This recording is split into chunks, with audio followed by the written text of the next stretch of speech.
Cuando nosotros leemos el libro de Números, Sefer Bemidbar, y nos acercamos al final, la primera sensación que nos llega es que como que la historia de los hijos de Israel y su tránsito por el desierto está llegando al final.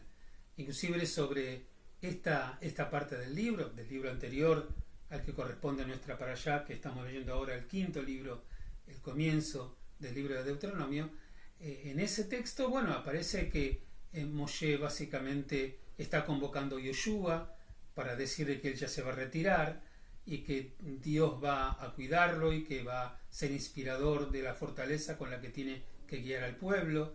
Ya se repite por segunda o tercera vez el hecho de que Moshe ya no insista con Dios de que él quiere entrar en la tierra prometida. O sea, todo el ámbito del texto que aparece allá refleja la conclusión del periodo que los hijos de Israel estuvieron en el desierto. Y sin embargo, cuando termina ese libro, aparece un quinto libro. Un quinto libro como que quien lee el texto tiene la sensación que ya no hay más historia para contar. Como que lo lógico sería terminar lo que estábamos leyendo y entrar en la tierra prometida. Sin embargo, sí había algo para hacer. Y a mí me parece que eso es lo maravilloso del libro de Deuteronomio.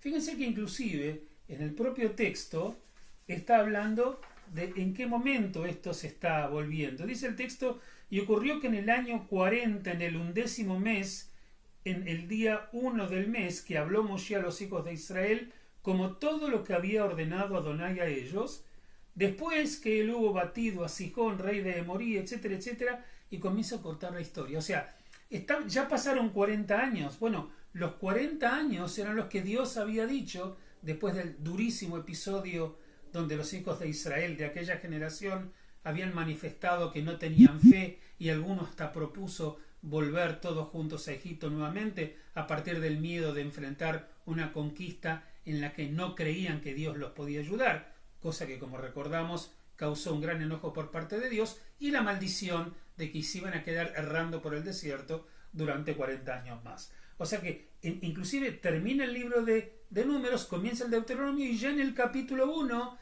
hay una mención de que esos años ya habían pasado. Entonces, ¿cuál es el rol de todo el libro que viene después?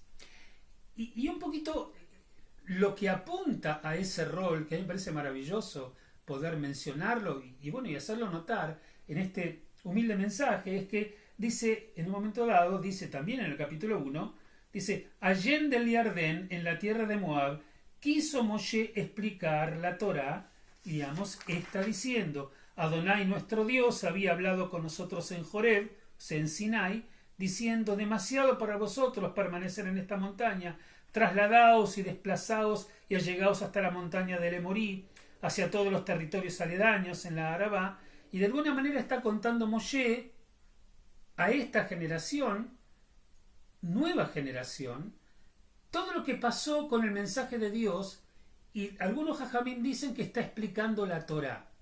O sea, no continúa la historia normal desde lo, entre comillas, histórico, porque por supuesto no hay cronología histórica en la Torá, en Mukdam Umeujar Batorá, no hay más temprano y más tardío en la Torá, pero digamos, si pudiéramos mencionarlo de alguna manera, es como que la historia se detiene y el texto dice: hay algo importante que tenemos que hacer. ¿Qué es lo importante que tenemos que hacer? Tenemos que educar a la nueva generación. La mayoría de los judíos que habían salido, de los hebreos que habían salido de Mitzrayim, murieron a partir de que habían transcurrido los 40 años, donde ellos tenían que morir para que la generación que entrase, o por lo menos la mayoría de ellos, sea una generación nueva, que no estén contaminados con este pecado de la traición a la voluntad de Dios y el no querer jugarse para conquistar la tierra prometida. Ahora, esa generación, para poder entrar, no era simplemente que nació y creció y escucharon lo que escucharon y ahora pueden entrar en la tierra prometida.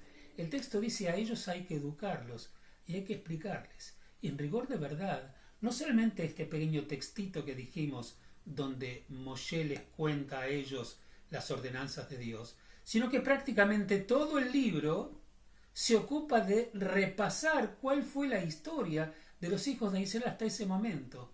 Es como que el texto nos quiere decir: aunque desde lo cronológico, entre comillas, ya nos corresponde ingresar a la tierra prometida, el texto se va a tomar un quinto libro más, que es como un Mishné Torah, así se lo va a explicar, como una segunda Torah, para poder enseñar a la nueva generación cuál es la historia.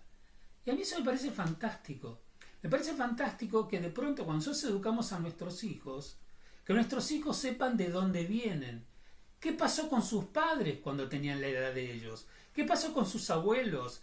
¿Qué pasó con los padres de sus abuelos?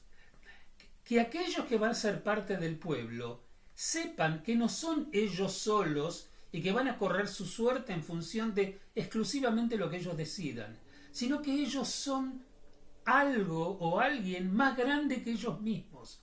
Hay un pueblo detrás de ellos con una historia y que de alguna manera cuando ellos van a seguir adelante para llegar al tercer elemento crédico, siendo el primero la salida de Egipto, siendo el segundo la entrega de la Torá y ahora lo que va a ser la conquista de la tierra, sepan que están llevando sobre sus corazones un mandato de continuidad que los trasciende a ellos y que tiene que ver con sus abuelos, con sus padres, con los errores y con los aciertos. Y al tener en cuenta eso, van a poder abordar la conquista de la tierra con mucha más solidez que simplemente la experiencia personal.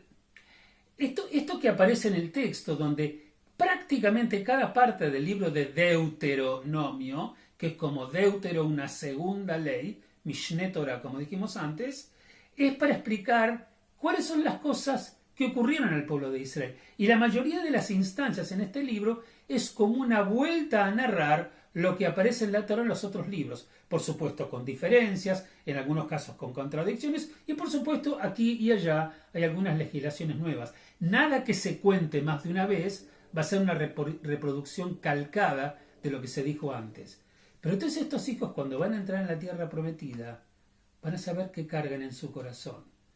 Y a mí me parece que eso es muy importante y de alguna manera me retrotrae al concepto central que tiene Pesaj. Pesaj que era principio de año, ¿no es cierto? De acuerdo a la tradición bíblica, antes de que se transforme más adelante en Rosh Hashanah, en el mes de Tishrei. En la Biblia el primero del año era Jodesh Arishon, que era Nisan. Se cuenta ahí y se narra en la Agadá. Y la Agadá, texto muy antiguo mishnaico, Agadá es lehagid, hablar, decir, es el relato. Y ese relato nos menciona y nos muestra a nosotros que también somos parte de algo más grande de lo que nosotros mismos. Por eso la Agadá dice que en cada generación cada hombre debe sentir como si él hubiera salido de Egipto. ¿Cómo va a sentir que él salió de Egipto si no salió de Egipto? Pero cuando él se mete en esa narrativa y hace esa narrativa propia, entonces por supuesto que puedo lograr, por lo menos intentar percibir que cuando sus padres y sus abuelos salieron de Egipto, él también salió. Y cuando vaya a conquistar la tierra prometida, no es solamente él quien las está conquistando. Por eso el libro se llama Devarim. Devarim significa sistemáticamente dos cosas. Significan palabras de ledaber, estas son las palabras. No había cosas mágicas acá para contar, pero narrar educativamente, didácticamente, para que el pueblo cargue con su propia historia y sepa la trascendencia que tiene. Y dabar también son cosas concretas, porque las palabras en la tradición judía no se las lleva el viento. Entonces, para que el viento no se las lleve, el corazón de esta generación lo tenía que tener bien adentro. Moshe, por supuesto que no va a entrar a esa tierra prometida, pero no sin antes cumplir con esta última misión.